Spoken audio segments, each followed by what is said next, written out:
After a victory over UCF that advanced the University of Cincinnati Bearcats football team to 6-0, the Associated Press rewarded the team by ranking them number 2 in the Week 8 Top 25 poll. This ranking is once again the highest in school history and further improves Cincinnati's chances at making the college football playoff. A quick reminder though, the AP does not decide the final 4 teams that make the CFP. The CFP has its own committee that votes once the season comes to a close. But enough about the technicalities. The Bearcats are riding a tsunami-sized wave of momentum as the season progresses, and everyone, from the players to the fans, knows that there has never been a better chance at a national championship. There are a lot of teams that still pose a threat to the title, a lot of them coming from similar conferences that will result in 2 contenders facing off early. In the Big Ten, there are 4 teams situated in the top 10 of the most recent AP poll. Number 5 Ohio State, number 6 Michigan, number 7 Penn State, and number 9 Michigan State are all set to compete against each other over the course of the next 6 weeks. That means 3 of these schools are guaranteed to finish the season with at least 1 loss, but could also end up with as many as 4 defeats to their names. What does this mean for Cincinnati? Assuming that UC remains undefeated for the remainder of the season, the top 10 teams in the country are going to implode amongst themselves. A singular loss from here on out can mean that the title hopes are over for any team wishing to win the national championship. For UC, it would be most ideal for Michigan to finish the season undefeated and win the Big Ten Conference Tournament, handing both Ohio State and Penn State their second losses of the season in the process.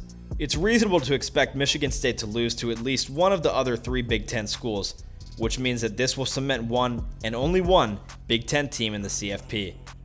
In the Southeastern Conference, the Georgia Bulldogs and the Alabama Crimson Tide shine as the 2 top contenders for the national championship. Alabama, however, picked up a loss to Texas A&M that dropped them in the polls. This loss is one of the direct causes of Cincinnati's placement in the top 4. If it's unrealistic to hope that Alabama picks up another stray loss before presumably meeting Georgia in the SEC championship, Bearcat fans should be big Bulldog supporters.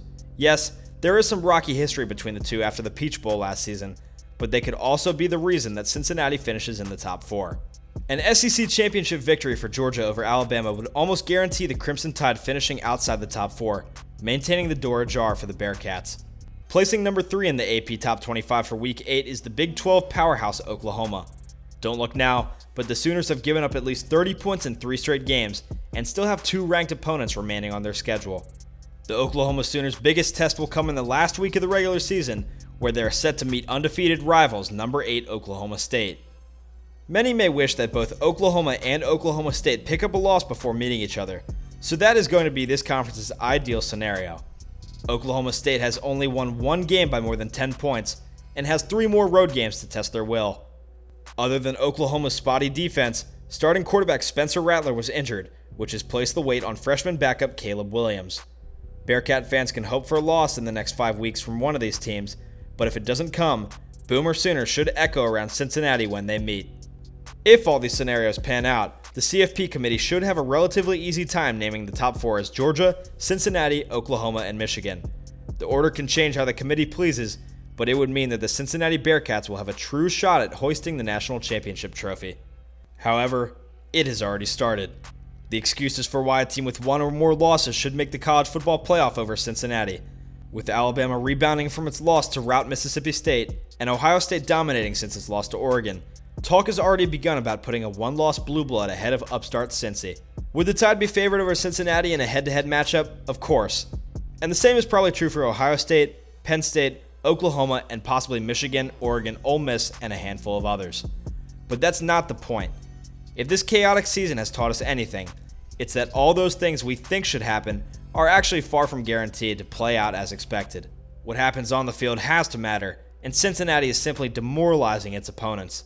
After beating Notre Dame in South Bend, it might have been understandable for the Bearcats to have a hangover. Instead, they've beaten Temple and UCF by a combined 108-24. They hung 56 on a decent UCF despite QB Desmond Ritter's pedestrian afternoon. They've beaten every team on their schedule, including Indiana and Notre Dame, by double digits. Cincinnati still has a serious test ahead with SMU, set for November 20th, and a possible AAC title game showdown with Houston. The schedule was fine. It's not the SEC West, but that was never in Cincinnati's control. And yet, there are still plenty of folks, including almost certainly a few on the committee, who will say it's not enough.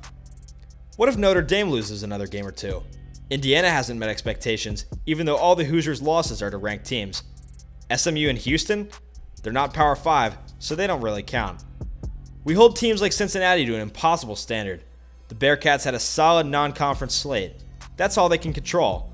They're beating the doors off every opponent. What more do we want? There's no mythical schedule in which a team beats Alabama 12 times in a season. What Cincinnati has accomplished thus far in 2021 is deserving of a top 4 ranking. And if the Bears run the table, every oversimplistic straw man argument used against them should be taken with a grain of salt. Well guys, thank you so much for making it to the end of the video.